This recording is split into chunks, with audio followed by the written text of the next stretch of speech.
Hello and welcome to another episode of Two Chicks, One Show, where we talk about one currently airing show, an episode a week as it's airing. My name is Tricia and she's Kait Calabro. We are the Two Chicks. Today's One Show is the mid-season finale of Once Upon a Time Season 4. We are wrapping up Frozen and meeting some new characters. So, Kait, why don't you take it away? Okay, so in this mid-season finale, we pretty much get a happily ever after with the Frozen storyline, and then we're left to meet our new villains for the second season. Some other things happen. Regina gets a whole lot of heartbreak until there's a new development within Operation Mongoose that gives her that magic word, hope. But a large chunk of our episode is focused on Rumple and his fall from grace with Belle and to finding the Queens of Darkness to get back at the heroes. Dun dun dun! Dun, dun. Yeah, I mean, this episode I liked and didn't like in a lot of different ways. But mostly I think I actually enjoyed it more than some of the other stuff that we've had recently. I liked the setup. Yes. The setup was actually really good. And the setup, we'll probably talk about this more later, but the setup was really good. Again, we said this last week, if this is the end, which I don't think it is, and it's going to annoy me, but it was a good setup for a final season. Again, I don't think it's going to be the final season, but it was interesting. But first, we have to wrap up Frozen.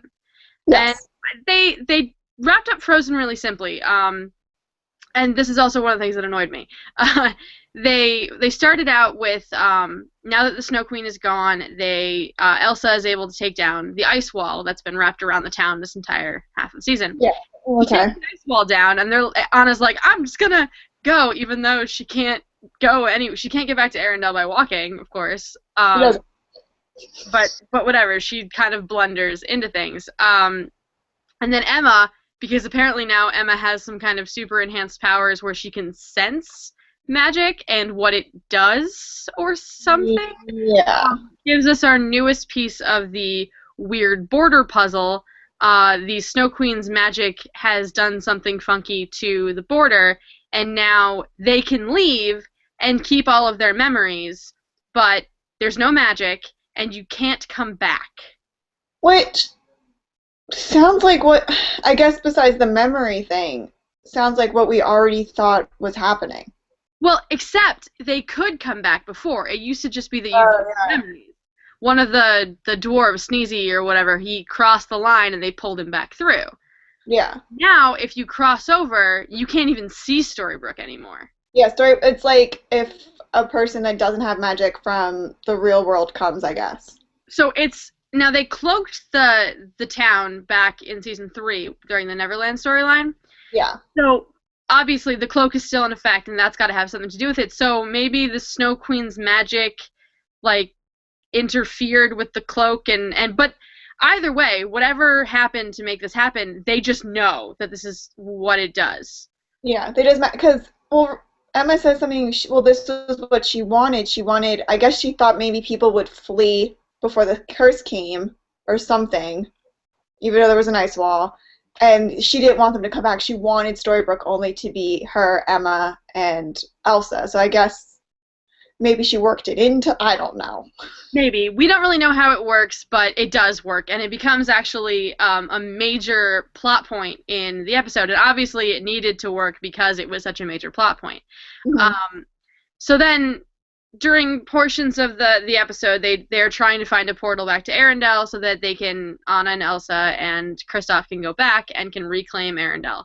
And Rumple ends up finding them that portal because he needs Anna to go away. Yeah, he basically has Hook keep like an eye on Anna because Anna knows what the hack can do. Anna knows the Rumple's end game, I guess. So he wants them to find this portal extremely fast, which they do. Yeah, they want, he wants them to get through. So I don't remember if he creates or if they find or something. There's a portal in the house, the big house where the Sorcerer's Hat was. Yeah, the mystery house. Yeah, the weird mystery. I don't know what that house is. And it's the same door that the Snow Queen used to get to this realm. Yes. and they refind it, and they send them back through to Arendelle. Elsa, says her heartfelt goodbyes um, to Emma, and that was actually nice because they've sort of grown Yeah. magically and socially together, and over the course of this half season. And then she blunders through, and Kristoff walks after her, and Anna stops and says, I really would have liked to have met Mr. Gold. He seems really nice. He must have been a fairy godfather in the other realm. And they're like, yeah, no, he's Rumpelstiltskin. She's like, oh no, he's an awful human being. Right, all he does is lie. Yeah, and everyone like, didn't you all know this? Like, this isn't news to you, but I Right, guess because everyone's Anna's suddenly saying it. surprised, but like, it becomes this big thing. We're like, oh, he lied about knowing you, so obviously this whole thing has been a setup. And I'm like, that's a stretch, but okay, because it Well, has. like, he lied about knowing you, so clearly, like, he knew what was going on, I think, was, like, he knew what the Snow Queen wanted. Essentially, they deduce that just from the fact that he lied about knowing Anna. And sure, I mean, whatever, he's the Dark One, he's horrible, but so they go to stop him, which brings us to that's the end of the Frozen storyline. They go back, they reclaim the kingdom. Anna punches Hans in the face, and everything is happy for And them. it ends with Anna getting married to Kristoff. Well, walking off to get married to Kristoff. Anyway, we got this far at the beginning of the season, so who knows at this point. Yeah. Um, which Well, brings us. she was in the wedding dress, so that's a little different. This is true. She is in the floofy wedding dress. Yeah. Um, but the bulk of the episode was spent with Rumpelstiltskin and the Yeah. setup for next season and him being outed as the big evil dude that he is. Yeah. So we start out with the whole thing with, go find Anna and keep an eye on her and then get them gone. And all the meanwhile, Rumpel is trying to whisk Belle away across the town line and give her everything she wanted. But first, of course, he has to sever himself from the dagger. Yeah, so he can still have magic, but still. So, like, it's kind of like you're like, oh, he wants to give, Belle the life she wanted, but does he really, or is he just using that as a great opportunity? I think he honestly does. He wants to give Belle everything that she wanted, but he also is too afraid to do anything without the magic. And that's been his issue throughout the entire series, is that his cowardice is what ultimately undoes him. Yeah. His cowardice about losing power, the difference, I think I've said this in a previous episode, the difference between Regina and Rumpel is that she gains power to protect herself against, like, emotional pain, whereas he has power because he's terrified of the coward he is without it. Yes. So they But we both also, react differently to power, and yeah. that's why I think Regina is redeemable, because she can be without power. She was actually okay before she had power, whereas he has never felt okay without. Yes. We also get kind of an interesting flashback weaving throughout the Rumpel and Belle story.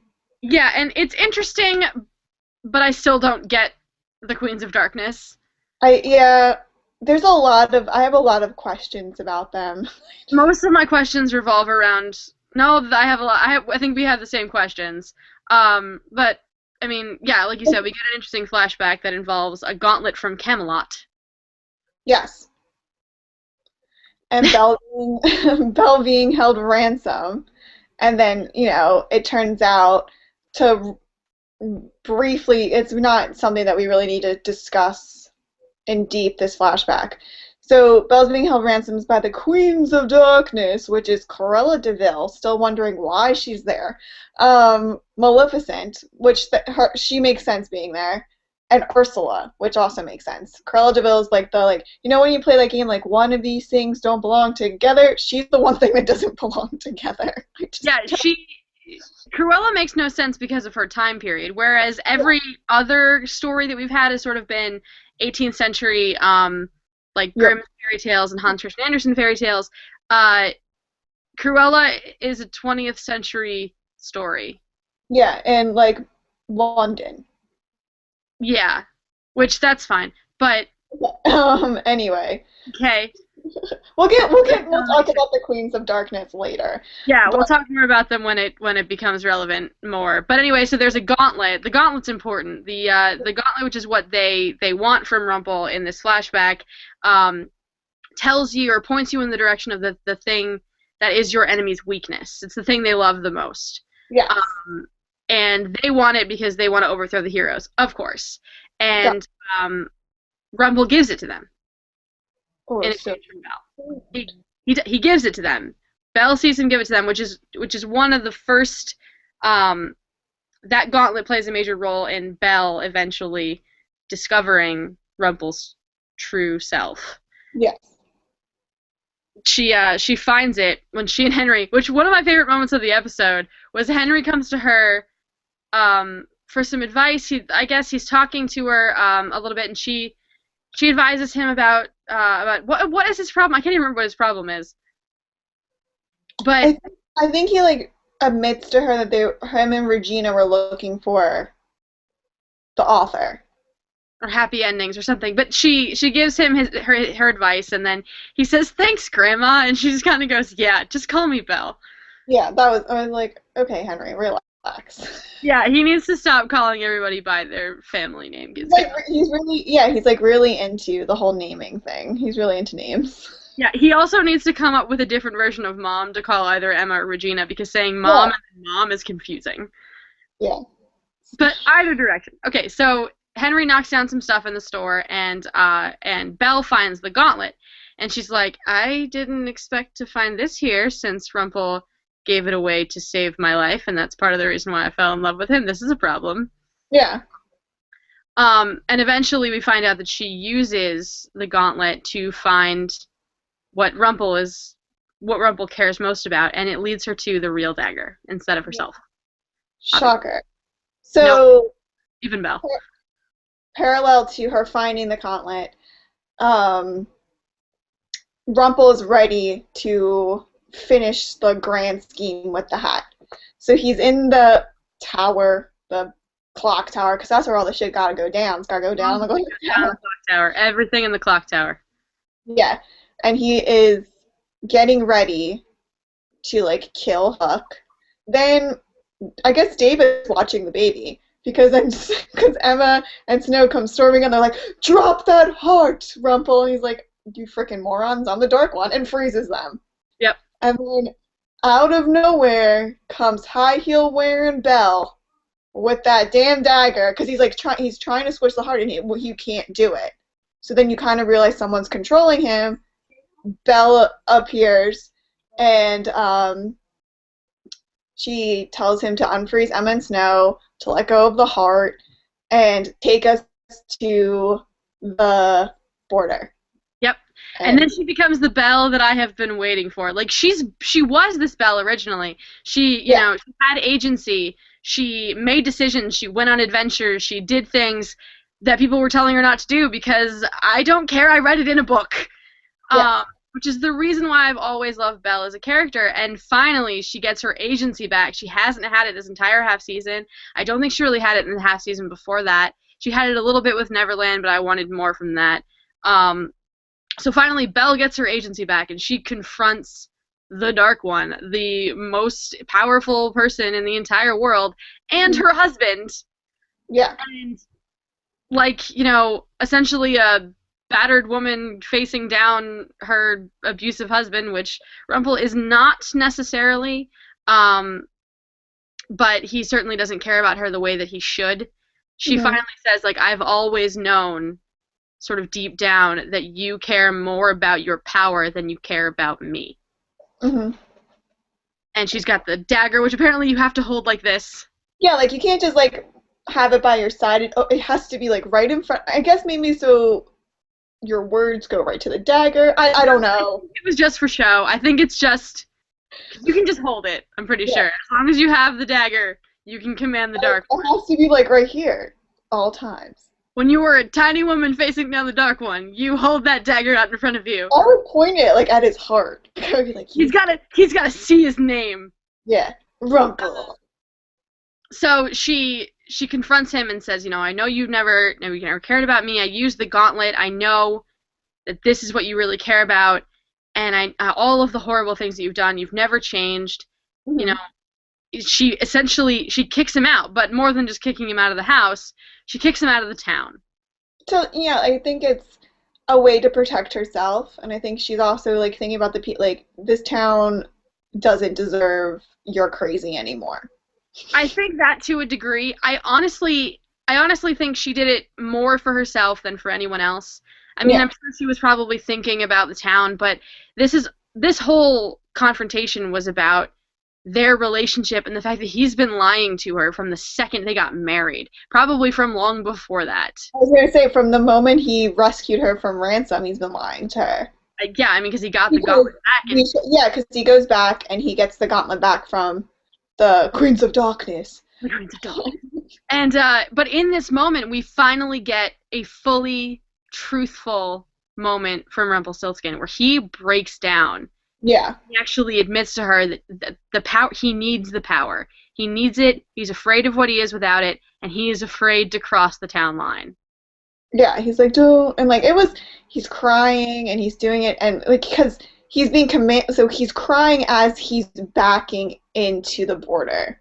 So you can see in his face he doesn't want to do it, but physically he is. So it's a great moment It for was the most emotionally like riveting moment of the entire season. I don't know. I think I was gonna say not from I don't know because I I had issues with the Regina and Robin thing. We haven't talked about No, it. no, the Regina and Robin thing. No, that was we'll get to that in a minute. I was gonna say That was I different. think This was the most emotionally riveting moment in that it was like, holy crap, is this actually happening? I think it was the most like yeah maybe dramatic like is it actually happening, and this is actually going to be a catalyst for everything else that happens.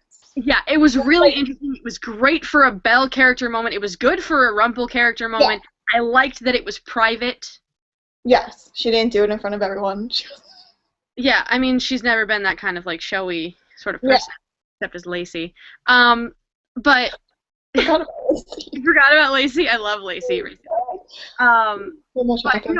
it was a really great moment for Belle and for that relationship, and just that final break in the Yeah, relationship that I think will catalyze exactly what's going to happen with Rumple in the next half of the season, and what I would have done if this were the end. I don't know if this is the end. This is probably not the end. I really, really want it to be the end. Um, this whole episode felt like a great introduction to the final half of the whole series. I I agree with you. don't I just I don't know if they're gonna milk the author thing until next season, but it just felt like you're everything they're doing right now is everything I would want them to do in the final season. Exactly. Everything they set up in the final half of this episode, Hmm. everything I would want them to set up if they were going into their last 10 or 12 episodes. Yeah. But like they still haven't said if the series is renewed. So We won't find out whether or not it's renewed until at least May, more than yeah. likely. And this episode was the lowest rated episode in the series history, I believe. Yeah, it was in the history of the series, the lowest rated episode, and we don't know what that's. Yeah, we don't know what that really means. We don't know if that's going to continue. I mean, if the rating slump continues, then that's going to be a problem. But they've already shot all but like one or two of the episodes. Yeah. So I think We don't know how they're going to play it out and whether or not they're going to milk the writer storyline or if they're planning for something after they finish it or what they're even planning. But before we get to all of our predictions for the rest of the season, we do have to talk about Regina yes. and the fact that you probably cried. I did. Of course Well, you cried. I was starting to, and then my dad was watching with me, and he goes, "Oh, this is really dramatic." And then I felt like if I started crying, he would make like a lot of fun of me. So I was like, "I'm not gonna cry," but like I had to bite my tongue. I was like, "That's why? Why do they do this to her?" Every They did throw a lot of crap at Regina, but they threw it at her and it was her decision. yeah, It wasn't like Marion showing up for that last time and it being ripped away from her or Daniel being killed or all the things that were ripped from her. She decides. yeah, which was it was a great Regina moment. I think it shows such a progression in Regina as a character. I From, agree with you you. know, season one Regina would not have done what season four Regina just did. So Definitely not. Season 1 Regina would have killed the crap out of Marion. yeah, she would have been like, just let her die. So okay, so since we're just talking about it without actually talking. Yes, exactly. Sorry. Okay. Go Finally ahead. get there. Marion has thawed out. She is no longer frozen, and Regina and Robin replace her heart into her body. Then Regina, being, a little depressed, heads up to Granny's and has a drink. And then in walks Marion. And Marion pretty much, Regina like kind of like congratulates her, like, oh, well, he's, a loyal man. He made a vow to you, blah, blah, blah, blah, blah. And Marion's like, but I don't want that kind of life. If he doesn't love me, he loves you. And Marion pretty much gives her the thumbs up, like, you're okay with Robin, I'm going to step back. So then they have like this weird scene at the park where like Marion's playing with the sun and then Robin and Regina are sitting on a park bench. Yeah, I liked that scene though because it was very like Modern Family. Yeah, I was like, okay, this is interesting. And like Marion's like all smiles, like she's not like bitter at all. And Regina still, even though Marion has given her the okay, she doesn't think Robin's going to go back on his vow to Marion, even though Marion's completely chill with it. And then Robin goes, I choose you, Regina. And like Regina's like, what? Really? And like there's this great moment of pure bliss between the two. And it And also speaks to the idea that Regina honestly doesn't believe she's worth happiness. yeah. Which, but Happy things happen and she's like, this is not possible. I am not. I am so surprised. Like, but she like really is surprised. Like she No, she's doesn't. legitimately surprised. She is so astounded that he picks her, and she's like, "Well, what are we gonna tell Roland?" And he's like, "That it's complicated. Yeah, like he's a little kid. Like it's not like Parents What get divorced in modern times." exactly?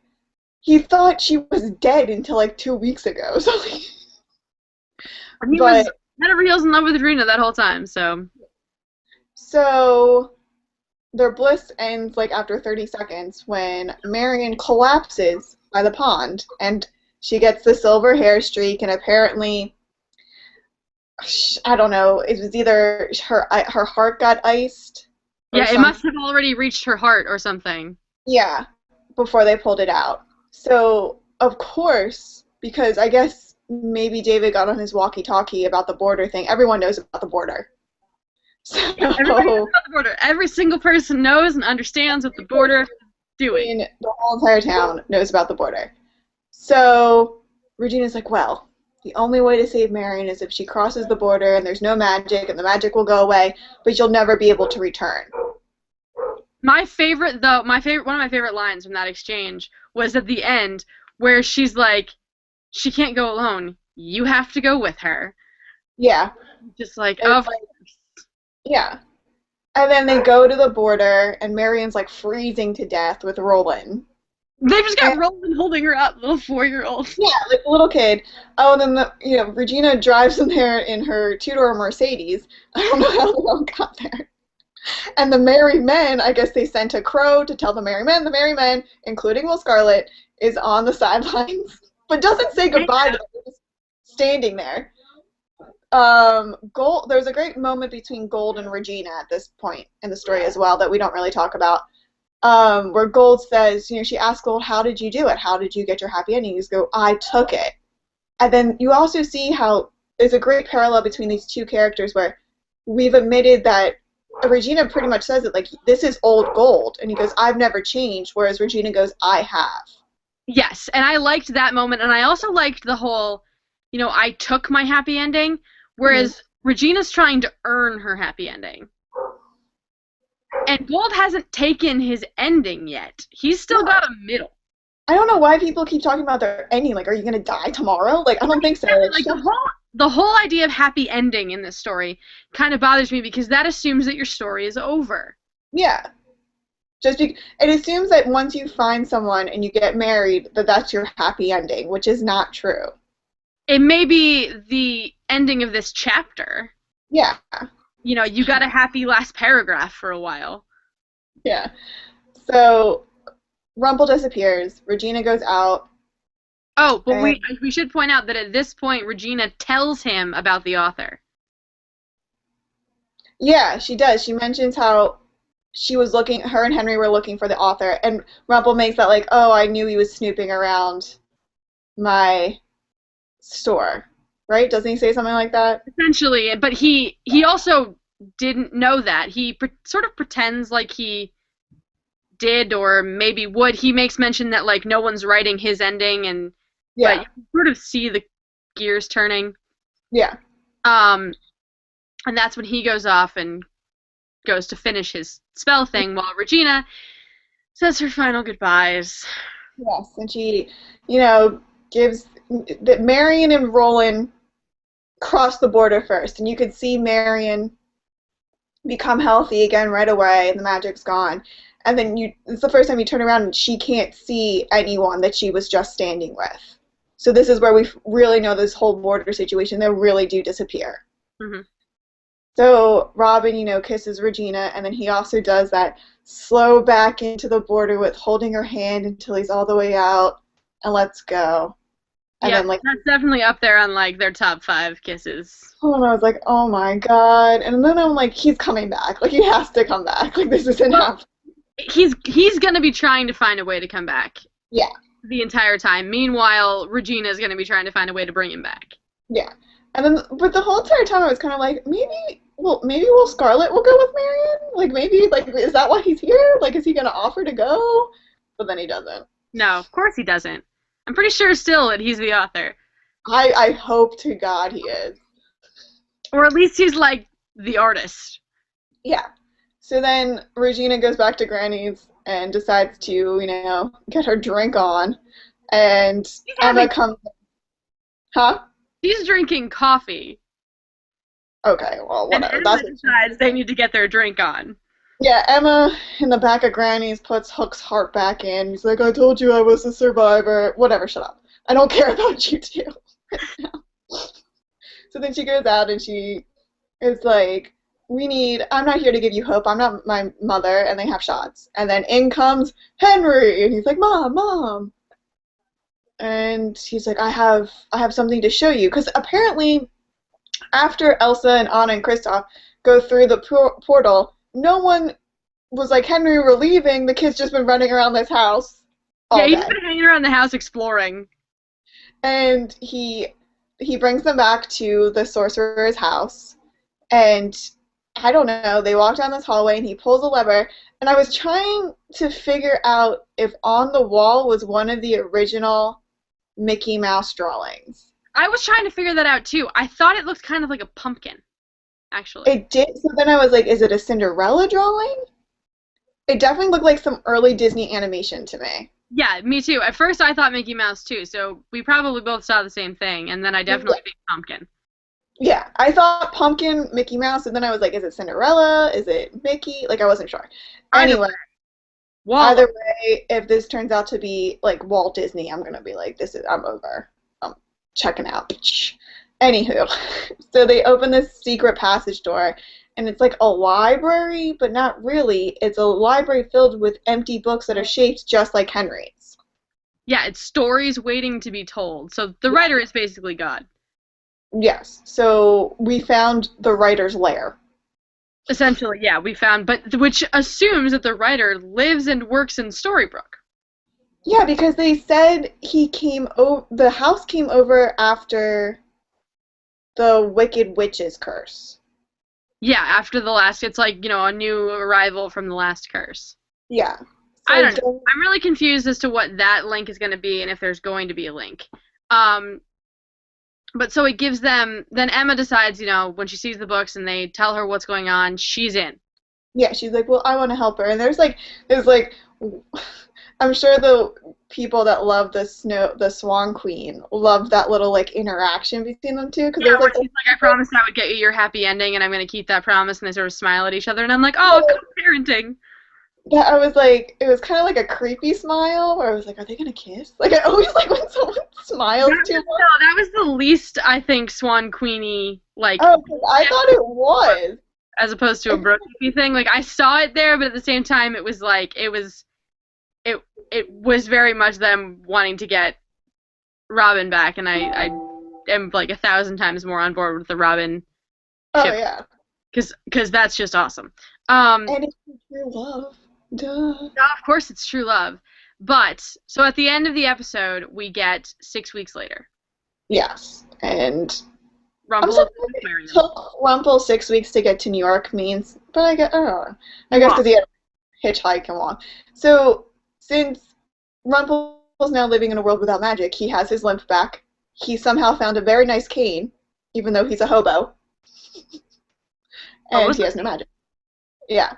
And he gets up, he's in New York City, and he ends up going to, it's a fake place. It's like New York Aquarium, which I don't even think there's an aquarium within New York City, but I could be wrong. Um, and it turns out that one of the three Queens of Darkness, Ursula, works at this aquarium feeding the fish. Yes, she does.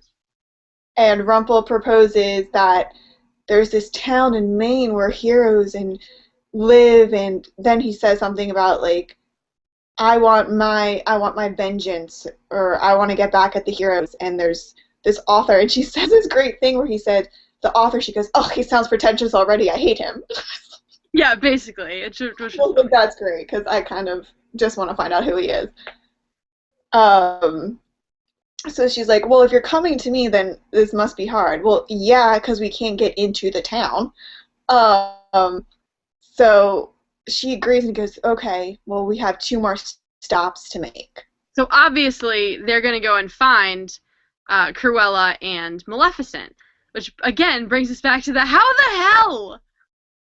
Um, my question is, I am too, but you have the same question, so go ahead. yeah, um, last time I checked, Regina slayed a dragon which was supposed to be Maleficent during season 1 when she went down to the basement of the library. Now there was something about like a preservation something or other.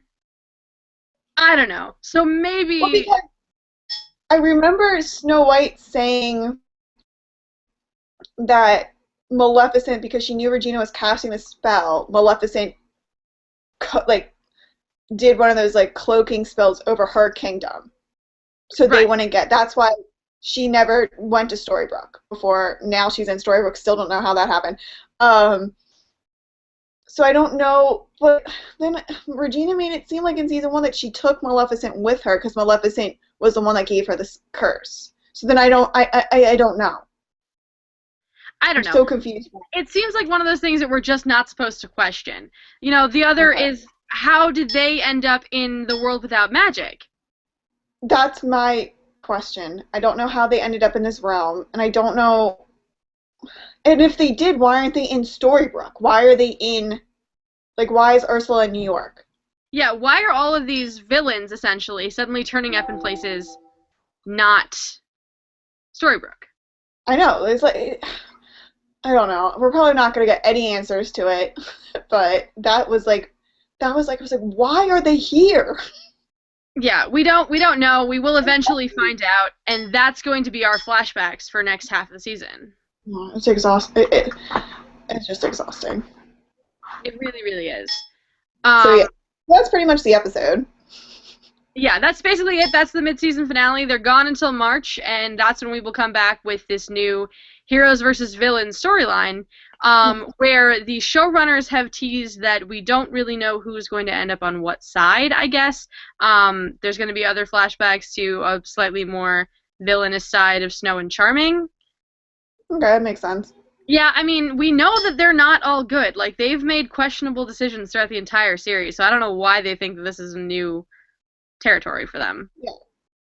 Um, but either way, that's going to be it's going to be flashbacks to the Queens of Darkness, and their sort of like how they got here will probably be the majority of the flashbacks because for some reason we can't tell a story without flashbacks. That is really grating on me. Yeah. Ah. But either way, as we've been saying this whole episode, this was a really great setup to a final season. Mhm. Whole idea of finding the writer and getting him to tell to fix their endings, to give them happy endings, to do something with the endings. And I actually have like a giant theory that I've been building up since season one that could actually happen, I guess, maybe, but I don't know if I necessarily even want it to happen at this point. Mhm. And I think I've laid it out over a few episodes, wherein I want Rumple to be the big bad guy. I kind of want his big bad turn, like his going completely off the rails, batshit insane, big badness to happen because Belle is killed because of something he does. And I think that this setup where she has banished him essentially is a good setup for that, where he's going to be trying to win her back. And I think his hubris is going to be what eventually causes her downfall. Mhm. And then he'll go batshit insane, and I think that he may eventually go and threaten the writer to write her back alive. Yeah.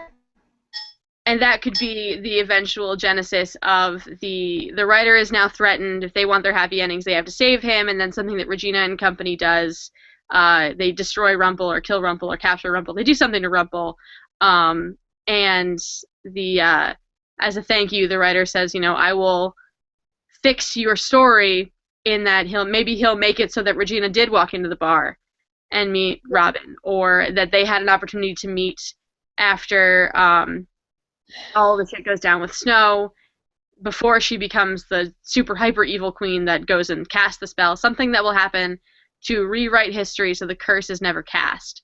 Yeah, but the curse is never cast, then Henry never existed, and Emma. Exactly. That was what I had said way back in season one. I thought that was how they were going to break the original curse, was that they had to go back in time and stop Regina from ever having set the curse, so that it would be her ultimate sacrifice of Henry. Yeah. And Henry saying, "Do it." Yeah. So that's my theory. What the heck is going on? Our Google Talk plugin thing is going insane, which is why there's a lot of dinging.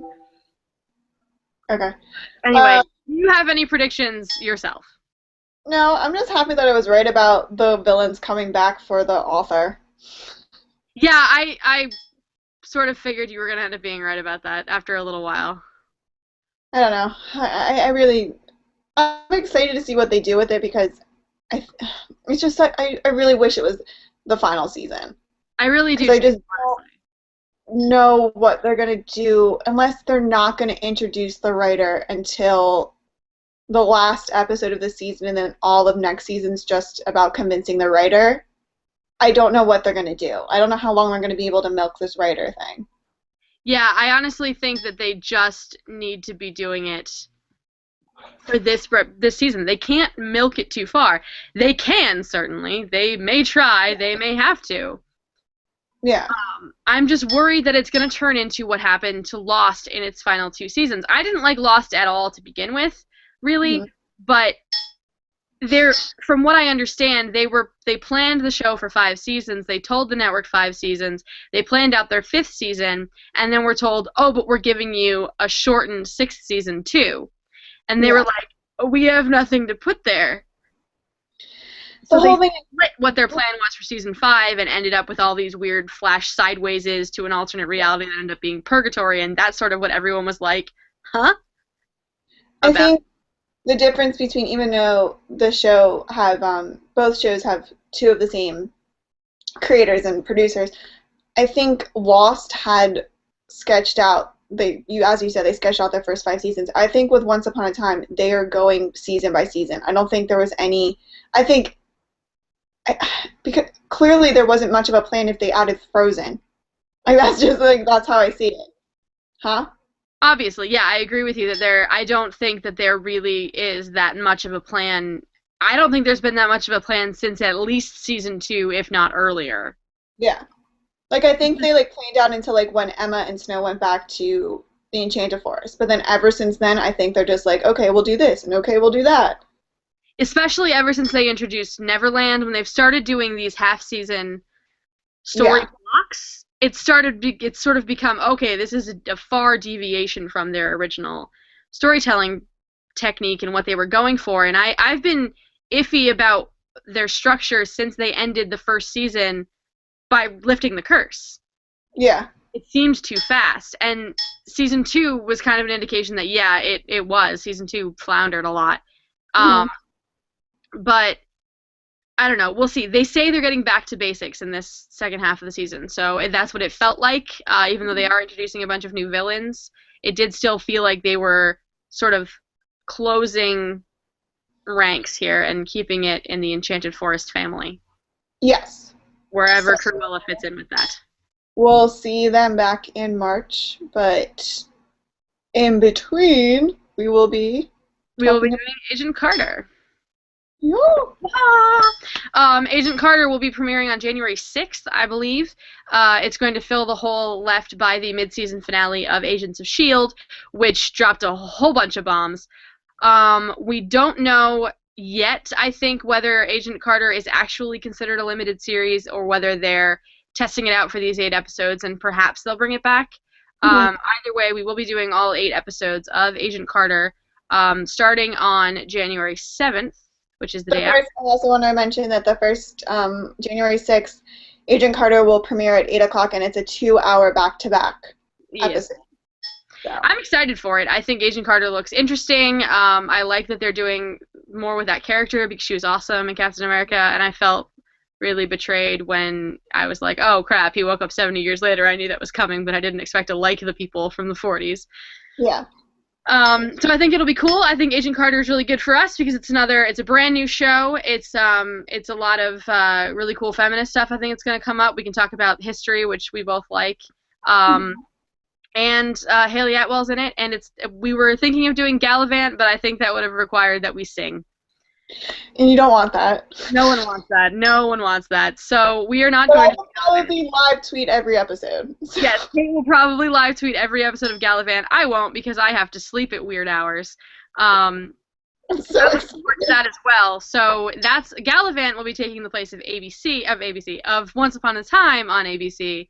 starting on January 4th.